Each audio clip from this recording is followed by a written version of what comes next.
most moving moment, a period of time of my tenure was in 1986, 87, 88, when the US Congress passed a law, and then Republican President Ronald Reagan signed the law granting amnesty to people who were here without papers for a certain period of time.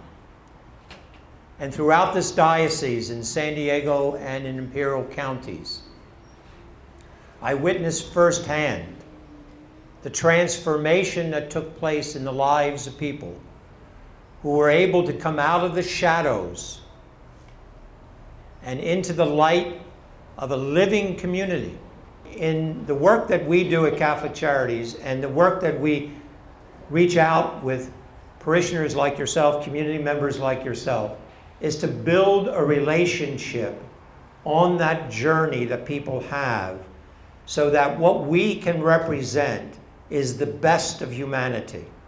That we're able to say to that person in that moment, welcome, not get out of here. What you can play as a role in what we at Catholic Charities is to always say, don't give up hope.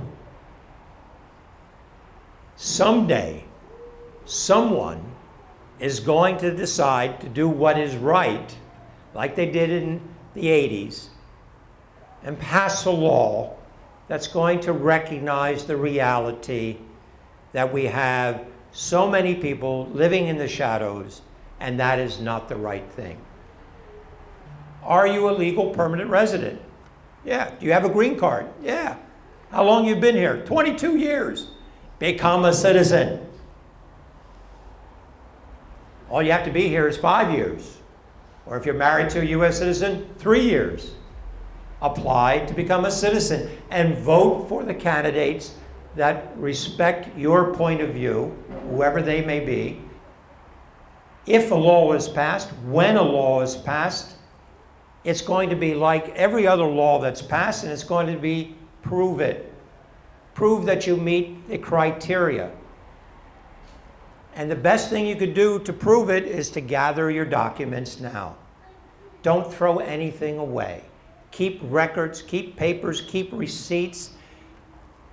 Whenever you sign, when you come into this here, if it's a date on it and you signed it, it proves you're here on this day.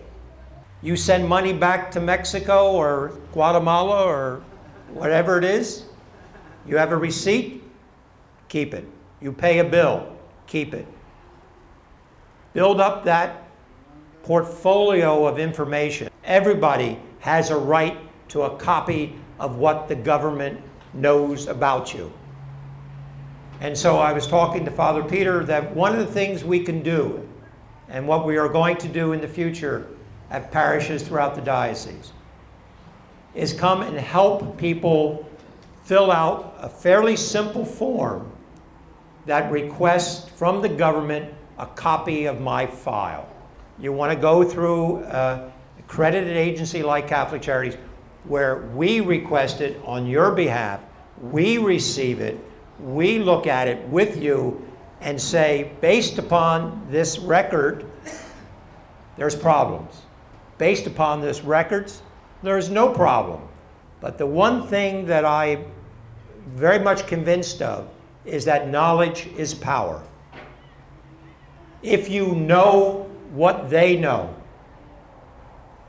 then you don't need to be afraid of what they know. You know now what you can make an informed choice of what you need to do. And more important, and as importantly, you don't become victimized by somebody who says, I can help you, no problem. Just give me $3,000 and I'll fill out this form for you. The biggest advice that we can give to anybody who is undocumented, who may want to qualify for DACA, DAPA, anything that's maybe passed, and this is hard, do not, how many times do I have to say do not? Do not cross the border. Because when you cross the border, you deport yourself if you've been here for more than a year. And when you deport yourself, you're not going to be eligible for anything that the law offers.